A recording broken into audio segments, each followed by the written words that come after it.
आप इस वॉल पर उन चेहरों को देख सकते हैं, एक ओर मोदी 11 और दूसरी ओर इंडिया 11।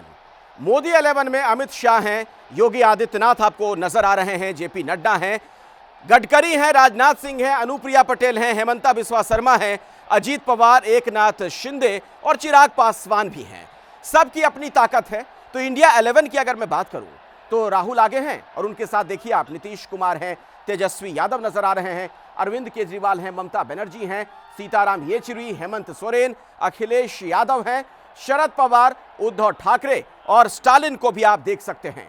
उत्तर से दक्षिण तक के चेहरे। तो अब सवाल यह है कि किसके पास कितनी ताकत है और मुद्दों पर कौन अच्छा बैटिंग करता है, किसकी बॉलिंग धारदार है। मुकाबले में दोनों ओर के खिलाड़ी पिच पर कितनी देर तक टिकेंगे, सवाल तो यह भी है।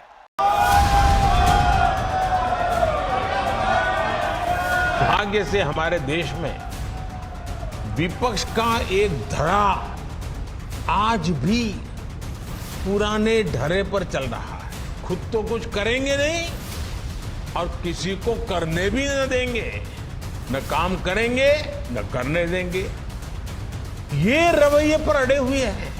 आज पूरा देश हर बुराई के लिए कह रहा है क्विट इंडिया। अविश्वास प्रस्ताव पर चर्चा से पहले विपक्ष के इंडिया पर प्रधानमंत्री नरेंद्र मोदी का सीरियल अटैक बीजेपी सरकार के आत्मविश्वास का संकेत है। पीएम मोदी का बयान इस बात का प्रमाण है कि इंडिया की ओर से भले ही अविश्वास प्रस्ताव के बहाने मणिपुर हिंसा समेत तमाम मुद्दों पर घेरने की प्लानिंग बनाई गई हो, लेकिन मोदी 11 भी विपक्ष को करारा जवाब देने के लिए तैयार है। योजना विकास की धुरी पर धुआंधार बैटिंग की है। विपक्ष के इस धड़े ने संसद की नई इमारत का भी विरोध किया। हमने कर्तव्य पथ का विकास किया तो उसका भी विरोध किया गया।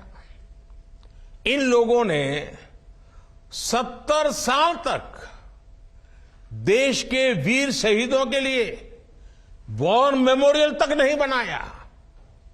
जब हमने नेशनल वॉर मेमोरियल बनाया, उसका निर्माण किया, तो इसकी भी सरेआम आलोचना करते उनको शर्म नहीं आई। प्रधानमंत्री नरेंद्र मोदी के हर एक हर्फ में उनका आत्मविश्वास झलक रहा है। इसके पीछे संसद का नंबर गेम है। सबसे पहले समझिए लोकसभा में नंबरों का गणित क्या कहता है।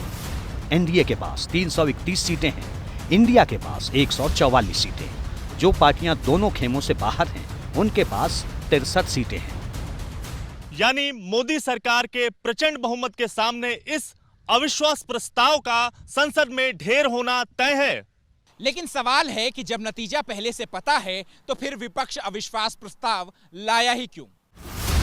ये सवाल आपके दिमाग में भी उठ रहा होगा कि आखिर विपक्ष के इंडिया की रणनीति क्या है। तो इन लोगों को पता है ये अविश्वास तब लाया जाता है जब बहुत ही क्राइसिस हो देश में। अरे इससे सुंदर वक्त ये सोने की चिड़िया यशस्वी प्रधानमंत्री मोदी जी बना रहे हैं। ऐसे वक्त पे ये क्या कहें, अब शब्द निशब्द हैं हम तो। हमें मालूम है बीजेपी की मेजॉरिटी है, अक्सरियत है। नो कॉन्फिडेंस मोशन का मतलब है कि देश के जो मुद्दे हैं उनको उठाया जाए। प्रधानमंत्री की जो चुप्पी है, जो खामोशी है, उस खामोशी को तोड़ा जाए। पूरा देश देखना चाहता है। यानी अविश्वास प्रस्ताव के जरिए विपक्ष की कोशिश एक संदेश देने की है। दूसरा, विपक्ष को मणिपुर हिंसा के मुद्दे पर सरकार को घेरने का मौका मिलेगा। महिला सुरक्षा के मुद्दे पर विपक्ष सरकार को कटघरे में खड़ा करेगा। मणिपुर हिंसा पर संसद में प्रधानमंत्री मोदी को बोलना पड़ेगा।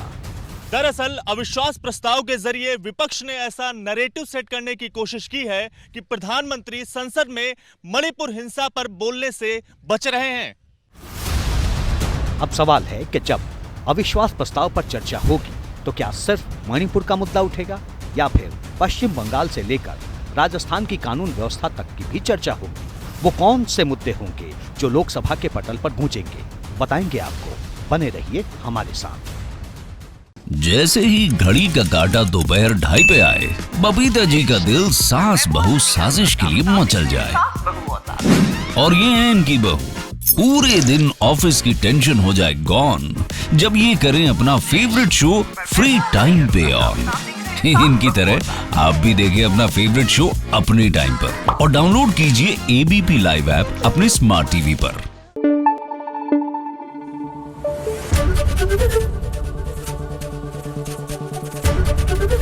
एबीपी न्यूज आपको रखे आगे।